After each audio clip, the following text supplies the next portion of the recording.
मुत्तकी लोग जन्नत में जो भी उनका रब उन्हें देगा खुशी से लेंगे, बिल्कुल इसी तरह जैसे दुनिया में वो खुशी से अल्लाह ताला के अहकामात को कबूल करते हैं कि जो रब ने दिया है हम लेने वाले हैं। इसका बदला क्या होगा कि रब वहां उन्हें देगा, जो भी देगा तो उसको भी वो खुशी से लेंगे। और वो क्या देगा, वो जिसकी ख्वाहिश करेंगे, यानी बंदों की रजा को मद्देनजर रखा जाएगा, क्योंकि उन्होंने दुनिया में अल्लाह की रजा को मद्देनजर रखा और उन चीजों से इनकी आंखें ठंडी हो जाएंगी, दिल खुश हो जाएंगे और वो इन नेमतों से हटकर कहीं और नहीं जाना चाहेंगे। जैसे दुनिया में वो अल्लाह के दीन से हटकर कोई और नजरिया कबूल नहीं करते थे। और फिर खास तौर पर इन्नहुम कानू क़ब्ल ज़ालिका मुहसिनीन, कि वो इससे पहले यानी दुनिया में मोहसिन के तौर पर जिंदगी बसर करते रहे, अपनी इबादात में, अपने मामलात में, मखलूकात के साथ, हर एक के साथ अच्छा सलूक, हर मामले में खूबसूरती, हर मामले को अच्छे से करना।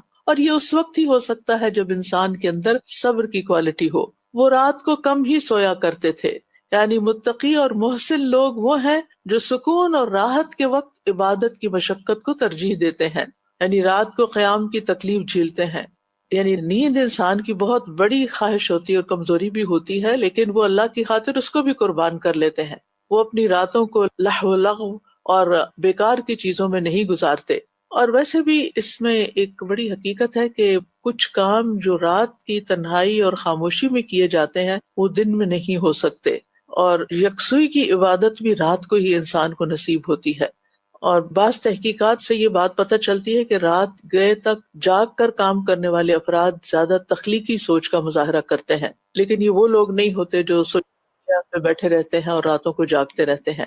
और वो सहरी के वक्त इस्तिग़फार किया करते थे, यानी उनकी रातें और खास तौर पर सहरी का वक्त, रात का पिछला वक्त इस्तिग़फार में गुजरता था, क्योंकि सहरी का वक्त ज्यादा नींद का वक्त और गफलत का वक्त होता है। लेकिन वो उस वक्त भी उठ जाते थे और तहज्जुद पढ़ने के बावजूद, क़याम करने के बावजूद वो इस्तिग़फार करते थे। उन्हें अपनी किसी नेकी का ज़ोम नहीं था, बल्कि वो अल्लाह ताला से बख्शिश मांगते थे कि अल्लाह ताला उनके गुनाहों पे पर्दा डाल दे। इस्तिग़फार का मतलब है मग़फ़िरत तलब करना, यानी हमारे गुनाहों को छुपा दे अल्लाह ताला। और फिर इस वक्त की खास तासीर भी है, अल्लाह ताला का वादा भी है कि उस वक्त अल्लाह ताला आसमानी दुनिया पे नुज़ूल फरमाते हैं और बंदों से पूछते हैं कि है कोई जो सवाल करे तो मैं उसे अता करूं, है कोई जो बख्शिश मांगे तो मैं उसे बख्श दूं। और वैसे भी इंसान की जिंदगी में बाज गम और दुख ऐसे होते हैं जिन्हें सहर के वक्त इस्तिग़फार की मदद के सिवा कोई चीज दूर नहीं कर सकती। रूमी हो, गजाली हो, कुछ हाथ नहीं आता बे आहे सहर गाही, यानी बड़े बड़े मुफक्किरीन और बड़े बड़े शुअरा